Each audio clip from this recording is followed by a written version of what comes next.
Welcome to prime nine insider. నేను రాజు. భారతదేశంలో delimitation సంబంధించినటువంటి ప్రక్రియ కావచ్చు, ఆ బిల్లు పార్లమెంట్లో ప్రవేశపెడుతున్నటువంటి సందర్భంలో దక్షిణాది ఉత్తరాది మధ్య ఒక రకమైనటువంటి వాగ్వివాదం, ఒక రకంగా చెప్పాలి అంటే ఒక వాదన బలంగా వినిపిస్తుంది. అదేంటి అంటే డీలిమిటేషన్ ప్రక్రియ ఏదైతే జరుగుతుందో ఈ డీలిమిటేషన్ ప్రక్రియ జనాభా ఆధారంగా కాకుండా ఒక శాస్త్రీయ పరంగా నిర్వహించాలి అనేటటువంటి వాదన దక్షిణాది నుంచి బలంగా వినిపిస్తూ ఉన్నటువంటి పరిస్థితి. అయితే దీనికి మధ్య మార్గంగా కేంద్రం ఏ నిర్ణయం తీసుకునింది అంటే అన్ని రాష్ట్రాలకి కూడా యూనిఫామ్గా 50% సీట్లను పెంచుతామని చెప్పేసి ప్రకటించినటువంటి పరిస్థితి. అయితే ఆ ప్రకటన అనేది చట్టం చేయాలి అనేటటువంటి వాదన ఈరోజు బలంగా వినిపిస్తుంది. ఎందుకు అంటే చట్టం కానీ చేయకపోతే ఇబ్బందులు పడాల్సినటువంటి సిచ్యువేషన్ ఉంది.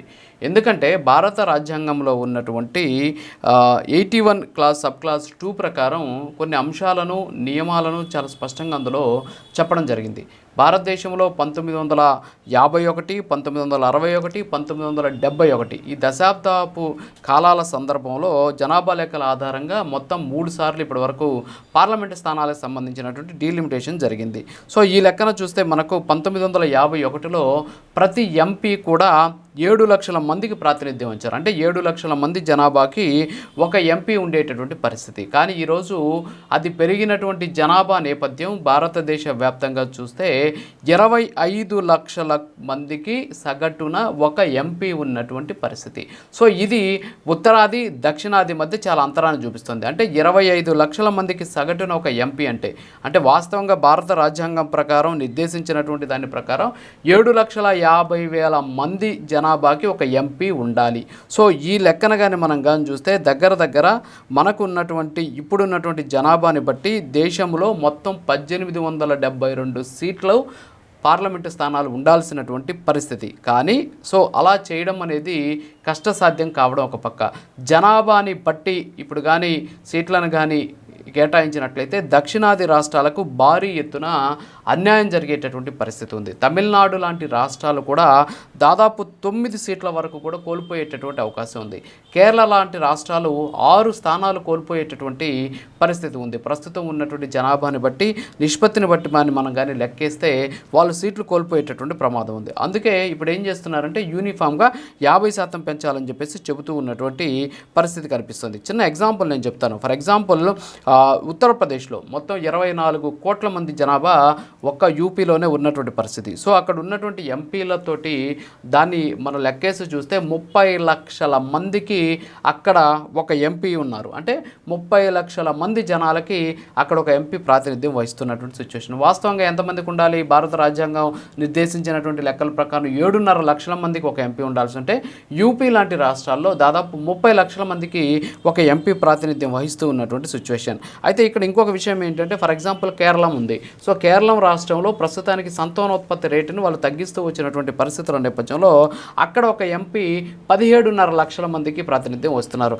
అక్కడేమో 30 లక్షల మందికి యూపీలో, ఇక్కడేమో 17.5 లక్షల మందికి ప్రాతినిధ్యం వహిస్తున్నటువంటి పరిస్థితి. కానీ భారత రాజ్యాంగం ప్రకారం ఒక వ్యక్తి ఒకే ఓటు, అంటే 17.5 లక్షల మందికి ఇక్కడ ఒక ఎంపీ ఉంటే అక్కడ 30 లక్షల మందికి ఒక ఎంపీ ఉన్నారంటే అక్కడ 2 సీట్లు ఉండాలి, కానీ ఇక్కడ ఒక సీటే ఉన్నటువంటి పరిస్థితి. సో అక్కడ ఈ లెక్కన జనాభా నిష్పత్తి లెక్కన కానీ చూసుకుంటే 7.5 లక్షల లెక్కన కానీ చూసుకుంటే కేరళ కూడా దాదాపు 6 సీట్లు, ఇప్పుడున్నటువంటి సీట్లలో 6 కోల్పోయేటటువంటి ప్రమాదం ఉంది. యూపీ లాంటి ప్రాంతాలు మరికొన్ని సీట్లు పెరిగేటటువంటి అవకాశాలు ఉన్నాయి. సో ఇప్పుడు ఇక్కడే పెద్ద సమస్య వచ్చినటువంటి పరిస్థితి. ఇక్కడ ఇంకొక విషయం ఏంటి అంటే తమిళనాడు, కేరళ ఇప్పుడు వాళ్ళ జనాభా వాటాకి సంబంధించినటువంటి అంశాలను కానీ మనం కానీ పరిశీలిస్తే తమిళనాడు ఒక 9 సీట్లు, కేరళ ఒక 6 సీట్లు కోల్పోయేటటువంటి పరిస్థితి ఉంది. అలాగే బీహారు, అలాగే యూపీ లాంటి రాష్ట్రాలు ఏవైతే ఉన్నాయో ఇవి ప్రస్తుతానికి ఒక ఫర్ ఎగ్జాంపుల్ బీహార్ ఉంది. బీహార్లో 9 సీట్లు ఉన్నదానికంటే పెరిగేటటువంటి అవకాశాలు ఉన్నాయి. అలాగే యూపీ లాంటి రాష్ట్రాల్లో 12 సీట్లు పెరిగే అవకాశాలు ఉన్నాయి. అంటే ఇప్పుడు దక్షిణాది రాష్ట్రాలు అయినటువంటి తమిళనాడు అలాగే కేరళం రాష్ట్రాలు ఏమో తగ్గుతాయి, ఉన్న సీట్ల కంటే తగ్గిపోతాయి. ఇప్పుడు యూపీ, బీహార్ లాంటి రాష్ట్రాలు ఏమో ఉన్నటువంటి సీట్ల కంటే ఎక్కువగా పెరిగేటటువంటి పరిస్థితి. సో ఇది 2031 నాటికి ఈ సమస్య ఇంకా ఎక్కువ అయ్యేటటువంటి అవకాశాలు ఉన్నాయి. సో కాబట్టే కేంద్రం ఏం చేసిందంటే ఒక నిర్ణయం తీసుకోవడం జరిగింది. ఏంటి ఆ నిర్ణయం అంటే ఖచ్చితంగా అన్ని రాష్ట్రాలకి కూడా సమానంగా 50% సీట్లను పెంచాలి, తద్వారా ఆ రాష్ట్రాల వాటాను యాజ్ టీజ్గా ఉంచేటటువంటి ప్రయత్నం చేయాలి అనేటువంటి వాదన వ్యక్తమవుతుంది. ఇప్పుడు ఫర్ ఎగ్జాంపుల్ మనం దక్షిణాది రాష్ట్రాల విషయానికి వస్తాం. దక్షిణాది రాష్ట్రాలు అంటే కర్ణాటక, ఆంధ్రప్రదేశ్, తెలంగాణ, తమిళనాడు, కేరళం. సో ఈ రాష్ట్రాలు 2 కేంద్రపాలిత ప్రాంతాలు ఉన్నాయి. సరే, ఆ 2 పక్కన పెట్టేస్తే ఈ 5 రాష్ట్రాల విషయానికి వస్తే ప్రస్తుతం 543 మంది పార్లమెంటులో అంటే లోక్సభలో సభ్యులు ఉన్నారు. 545 ఉండేవారు. సో ఆంగ్లో ఇండియన్లకు సంబంధించినటువంటి చట్టాన్ని రద్దు చేశారు కాబట్టి 543 మందిని ప్రజలు నేరుగా ఎన్నుకుంటారు కాబట్టి 543 స్థానాలు ఉన్నాయి. అయితే ఇందులో ఈ 5 రాష్ట్రాలకు సంబంధించినటువంటి వాటా ఎంత అంటే 129 పార్లమెంటు స్థానాలు ఈ 5 రాష్ట్రాల్లో ఉన్నాయి. అయితే ఇప్పుడు పెంచడం వల్ల అంటే ఏమంటున్నారు అంటే డీలిమిటేషన్ 50% పెంచడం వల్ల 543 కాస్త 816 అవుతాయి అని చెప్తున్న పరిస్థితి. సో ఆ 816 కానీ అయితే ఈ 5 రాష్ట్రాలకు సంబంధించినటువంటి వాటా 129 నుంచి 195కి పెరిగేటటువంటి పరిస్థితి ఉంది. అయితే ఇప్పుడు అంటే ప్రస్తుతం డీలిమిటేషన్కి ముందు మొత్తం కూడా చూస్తే 23.76% దక్షిణాది రాష్ట్రాల వాటా పార్లమెంట్ స్థానాల్లో ఉంది. అది 23.90 కంటే దాదాపు అటు ఇటుగా 24% పెరిగేటటువంటి అవకాశం ఉంది. అంటే 1% పెరిగేటటువంటి పరిస్థితి ఉంది. అంటే ఉన్న సీట్ల కంటే 1% పెరుగుతోంది. సో ఈ నిర్ణయం ఎంతో బేసిక్గా ఉంది అని చెప్పేసి అందరూ కూడా చెబుతూ ఉన్నటువంటి పరిస్థితి. ఫర్ ఎగ్జాంపుల్ కర్ణాటకలో 28 లోక్సభ సీట్లు ఉన్నాయి. అంటే 5.15% వాళ్ళు భారతదేశానికి సంబంధించి పార్లమెంటు స్థానాల్లో వాటా కలిగి ఉన్నారు. అయితే ఇప్పుడు దాన్ని 42 సీట్లకు పెంచడం వల్ల సేమ్ వాటా వాళ్ళు కలిగి ఉంటారు. At the same time Andhra Pradesh 25 స్థానాలు ఉంది. ఇది వచ్చేసి 4.60 వాటా కలిగి ఉంది భారతదేశంలో ఉన్నటువంటి పార్లమెంటు స్థానాల్లో. ఇది 38 స్థానాలకు పెరగడం వల్ల 4.60% నుంచి 4.65%, 0.5% అంటే 1 సీట్ అదనంగా ఇక్కడ పెరిగేటటువంటి పరిస్థితి మనకు కనిపిస్తుంది. అలాగే తెలంగాణకి సంబంధించి 17 లోక్సభ స్థానాలు ఉంటే అందులో అది 3.13% మాత్రమే దేశంలో ఉన్నటువంటి పార్లమెంటు స్థానాలతో వాటా కలిగి ఉంది. అది 26% 26% మందికి పెరుగుతుంది. దీనివల్ల 3.13 నుంచి 3.18% వాళ్ళ ప్రాతినిధ్యం పెరిగేటువంటి అవకాశం. తమిళనాడు కూడా 39 నుంచి 59 పెరుగుద్ది. 7.18% నుంచి 7.23% పెరిగేటటువంటి అవకాశాలు ఉన్నాయి. అలాగే కేరళం 20 నుంచి 30 స్థానాలు పెరిగే అవకాశాలు ఉన్నాయి. ఇది 3.68% నుంచి 3.68% అలాగే ఉండేటటువంటి పరిస్థితి. సో ఒక రకంగా చెప్పాలి అంటే ఈ విధంగా చేయడం వల్ల సౌత్లో ఉన్నటువంటి 5 రాష్ట్రాలకు సంబంధించినటువంటి అసెంబ్లీ సీట్లు తగ్గడానికి బదులు పెరుగుతున్నాయి. సో ఎందుకు పెరుగుతున్నాయంటే పార్లమెంటు స్థానాల సంఖ్య పెరగడం వల్ల ఈ స్థానాలు కూడా పెరుగుతున్నాయి. పెరగడంతో పాటు దేశంలో ఉన్నటువంటి పార్లమెంటు స్థానాలకు సంబంధించినటువంటి ప్రాతినిధ్యం కల్పించేటటువంటి శాతం ఏదైతే ఉందో ఆ శాతం కూడా పెరుగుదల కనిపిస్తూ ఉన్నటువంటి పరిస్థితి. సో దీనివల్ల ఎవరికి కూడా నష్టం వచ్చేటువంటి అవకాశాలు. ఒకవేళ దీని మీద పోరాటం చేయాలంటే ఉత్తరాది రాష్ట్రాలు పోరాటం చేయాలి. ఎందుకు ఉత్తరాది రాష్ట్రాలు పోరాటం చేయాలంటే అక్కడ ఒక ఎంపీకి దగ్గర 30 లక్షల మందికి అక్కడ ఒక ఎంపీకి ప్రాతినిధ్యం వహిస్తున్నటువంటి పరిస్థితి. కానీ కేరళ లాంటి రాష్ట్రాల్లో 17.5% మాత్రమే ఈరోజు అక్కడ ఉన్నటువంటి సిచ్యువేషన్. సో ఆ లెక్కను చూస్తే భారతదేశంలో ఇప్పుడు ఈ మోడల్ ఏదైతే ఉందో ఇది ఖచ్చితంగా కరెక్ట్గా సరిపోతుంది. నిజంగా జనాభా లెక్కల ప్రకారం చేయాలంటే ప్రస్తుతం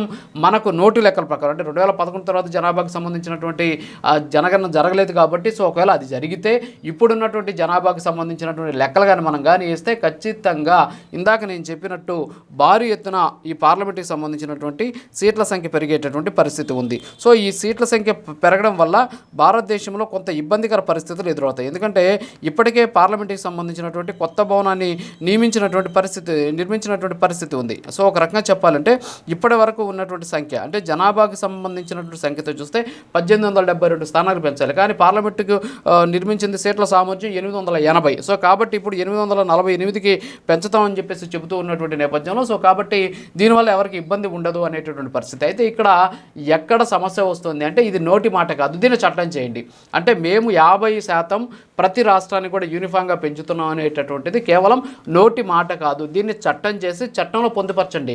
ఏదైతే 81 సబ్ క్లాస్ 2 చెబుతుంది భారత రాజ్యాంగంలో ఆర్టికల్ 81. సో అందులో ఉన్నటువంటి అంశాలను ఖచ్చితంగా అమెండ్మెంట్ చేయాలి అనేటటువంటి వాదన దక్షిణాది రాష్ట్రాల నుంచి వినిపిస్తూ ఉన్నటువంటి పరిస్థితి. సో దాని మీద ఈరోజు పార్లమెంట్లో జరిగేటటువంటి చర్చలో ఖచ్చితంగా అమిత్ షా ప్రతి ఒక్కరికి కూడా అర్థమయ్యే విధంగా నేను ఈ చట్టానికి సంబంధించినటువంటి అంశాలను బయట పెడతారని చెప్పేసి ఆయన చెప్పినటువంటి నేపథ్యంలో ఆయన ప్రసంగం కోసం పార్లమెంట్లో జరిగేటువంటి చర్చ కోసం యావత్ దేశమంతా కూడా ఎదురు చూస్తూ ఉన్నటువంటి పరిస్థితి. మరి ముఖ్యంగా దక్షిణాది రాష్ట్రాల్లో ఉన్నటువంటి కొన్ని రాజకీయ పార్టీలు దీనికోసం వెయిట్ చేస్తున్నటువంటి సిచ్యువేషన్ కనిపిస్తుంది. సో ఇది వాళ్ళ ఇన్సైడ్ మళ్ళీ కలుద్దాం. నమస్కారం.